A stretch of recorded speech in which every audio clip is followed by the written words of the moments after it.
हिवाळा म्हटलं की घराघरात दाण्याची आमटी, दाण्याची भाजी किंवा सोले वांगे, सोले भात हे सगळ्यांना आवडते। हे बघा, ही आमटी किती छान झालेली आहे। गरम गरम आमटी आणि याच्यासोबत भाकरी, तसंच गरम भात किंवा पोळीसोबतही आपण जेवण करू शकतो। हे बघा किती छान झालेली आहे, दाटसर झालेली आहे, थोडी पातळ पण झालेली आहे। अशी ही आमटी कशी बनवायची यासाठी हा व्हिडिओ संपूर्ण बघा। माझी आमटी करण्याची पद्धत जर तुम्हाला आवडली तर एक लाईक जरूर द्या। माझ्या चॅनलवर नवीन असाल तर व्हिडिओला लाईक करा, शेअर करा आणि कमेंट्स करायला विसरू नका। नमस्कार, त्रिगुणास किचनमध्ये आपलं खूप खूप स्वागत आहे। आज आपण पाहणार आहोत ओल्या तुरीच्या दाण्याची आमटी। हिवाळ्यामध्ये मार्केटमध्ये भरपूर हिरव्या शेंगा येतात, तर त्या ओल्या तुरीच्या दाण्याची आमटी खूप छान लागते। असे हे शेंगाईचे दाणे काढून घ्यायचे, याच्यामध्ये काही किडलेले असतात ते पाहायचे आणि स्वच्छ दाणे काढून घ्यायचे। हे बघा कवडे कवडे दाणे आहेत हे तुरीचे। असे मी सगळे शेंगामधून दाणे काढून घेते। असे दाणे काढून झालेले आहेत। तवा गरम झालेला आहे। सगळ्यात आधी मी मिरच्या भाजून घेते। 4 मिरच्या घेतल्या मी। ह्या हिरव्या कंच आहेत, खूप तिखट मिरच्या आहेत ह्या। याच्यावर तेल टाकते आणि भाजून घेते। सोबतच 4-5 लसणाच्या फोडी ह्या पण भाजून घेते। लसूण हलका भाजून घ्यायचा, जास्त नाही भाजून घ्यायचा। आता काढून घेते। तुरीचे दाणे भाजून घेते।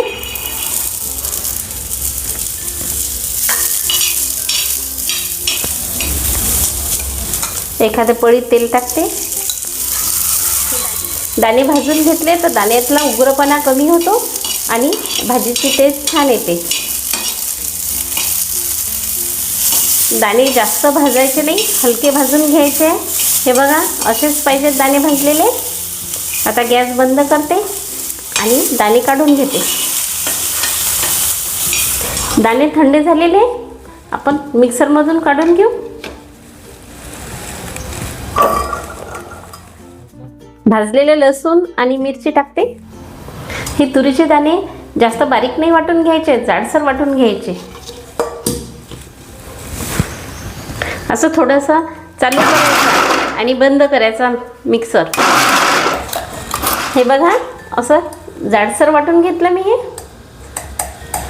आता याच्यामध्येच 2 वाट्या पाणी टाकून हे मिक्स करून घेते। हे मिश्रण मिक्स करायसाठीच फक्त थांबून थांबून मी मिक्सर 1 सेकंद फिरून घेते।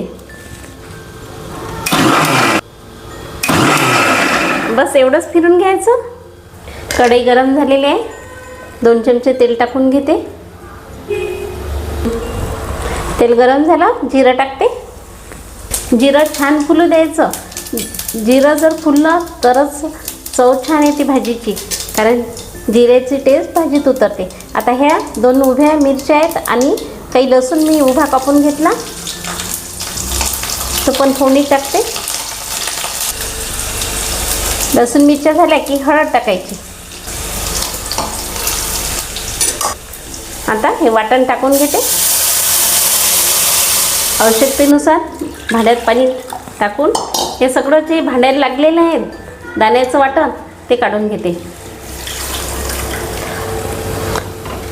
पाहिजेच असं पाणी टाकून घ्यायचं। शक्यतर ही भाजी थोडीशी सैलसर असते। ही आमटी अतिशय टेस्टी लागते। आपण हिवाळ्याच्या दिवसात तशी सूप म्हणून पिऊ शकतो किंवा भाकरीसोबत, पोळीसोबत, गरम गरम भातासोबत सुद्धा घेऊ शकतो।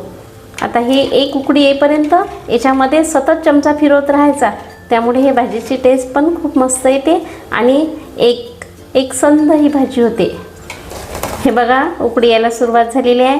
असेच मी तुरीच्या दाण्याचा ठेचासुद्धा चॅनलवर अपलोड केलेला आहे, तो पण खूप छान झालेला आहे, तुम्ही बघू शकता। अशी हे बघा किती छान आमटी झालेली आहे।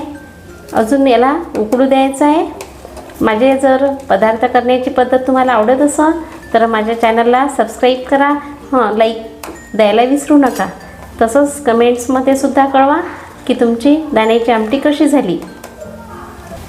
हे बघा, मस्त आमटीला उकळी आलेली आहे. आता या स्टेजला टाकू आपण भाजी मसाला आणि चवीनुसार मीठ. अजून 2 मिनिट ही आमटी उकळू देऊ. ही बघा, ही आमटी झालेली आहे. आता गॅस बंद करते मी आणि कोथिंबीर टाकते. अशी ही आमटी जेवण करण्यासाठी तयार आहे. तुम्ही